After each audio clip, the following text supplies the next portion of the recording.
Good afternoon, Math 7-6 students. I'm joining you again today, and Mrs. Landry will be with you tomorrow. But I'm excited to get to do at least one lesson with you guys today. And one of these days, maybe we'll be together again, but hopefully for a better reason. We are going to look at lesson 102, the perimeter of complex shapes. And I went ahead and drew this ahead of time just so that I would get straight corners and you wouldn't have to watch me spend hours drawing this, and so that I could use a ruler. All right, I'm going to draw though all of the dimensions in for you. This is a complex shape because it's a combination of shapes, right? You can see that it could be 2 different or 3 different rectangles, the way that it looks. So let me label all of the dimensions, and we'll figure out how to do this.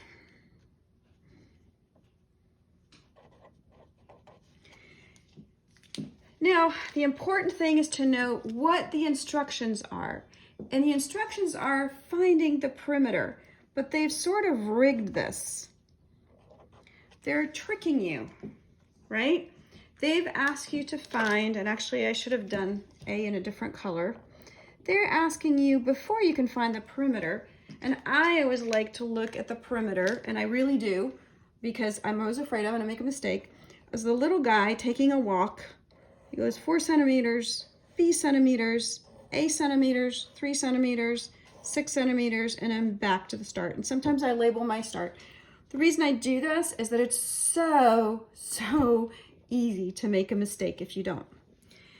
And so I will start down here and say, well, I want to find my perimeter, right? My perimeter P is going to be 4 centimeters, right? I took my walk, plus B centimeters. I don't know what that is yet. I have to figure that part out. And A centimeters. Again, I don't know what that is, and I have to figure it out. And then I keep walking for BA3, 3 centimeters, and then down 6 centimeters, and then back home. And I can't figure that out till I figure out A and B. So that's my mission. I have to figure out A and B. Well, to do that, right, I have to remember that this is a complex shape. So I'm gonna divide this into its pieces. And I'm gonna remember that if this whole thing across, right, is 7 centimeters, right, then I'm gonna redraw it on the side. I'm gonna redraw it over here. I can pretend that I'm gonna take that 7 centimeters and go whoop right up here. And that means from here to here is 7 centimeters. So I'm gonna kind of blow that up on the side, and I'm gonna show from there to there is 7 centimeters, right? And I know I have a piece of that. I have B.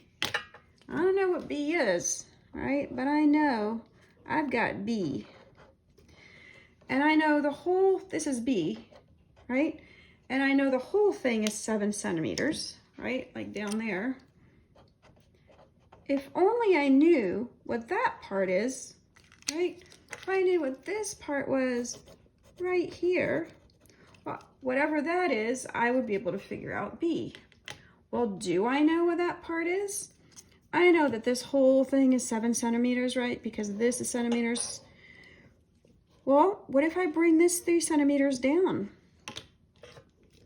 Yeah, well then I know this is 3 centimeters.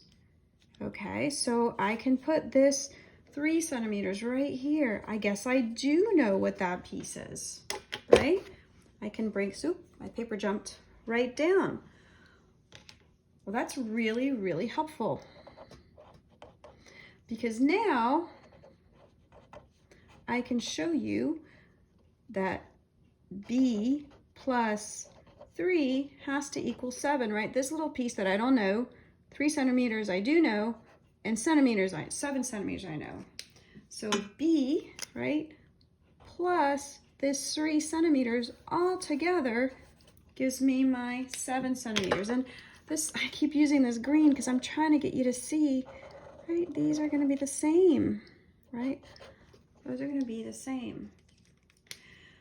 All right, well, what's my B going to be? Right, I should have kept that in green. What's my B going to be? Well, B plus 3, you guys know this. If B plus 3 is 7, then I know B has to equal 4, which is kind of cool because I know I can put a 4 in here now. All right, I'm almost there because if I can figure out A, I can figure out the rest. Well, I'm going to do the same thing for A. Here I have A, right? I don't know what that is, but I do know what this is down here, right? This whole thing is 6 centimeters. So I'm going to do what I did over here, and I'm going to redraw it, right? This whole thing, I'll just write it on the side. This whole thing is 6 centimeters. And I know that little piece of it, right up to here, that's A. Just like if I knew what this piece was here, if I knew what that was, I could figure out what A is. Well, do I know what that piece is? Right? Do I know what this piece is right here? Well, I kind of do, because it's the other, right, length of the rectangle. That 4 centimeters, right, is going to go right over here. I could scoot that right over, and I am going to scoot it right over so it's clear. So I'm going to say 4 plus 4 centimeters. So I know now that this is going to be over here, 4 centimeters. I'm trying to decide, do I write sideways, or I think this is maybe easier.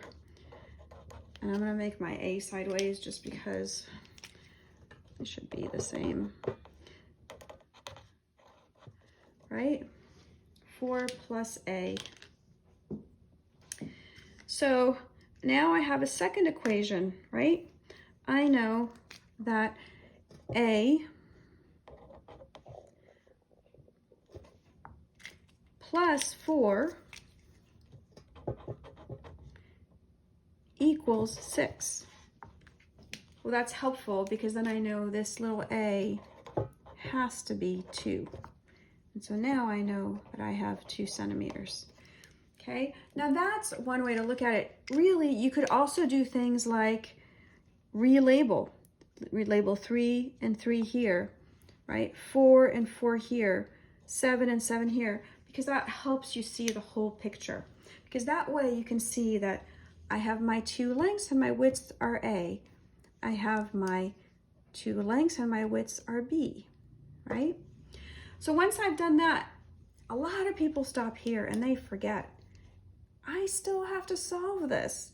They ask me not what A and B are, but they ask me what the perimeter is.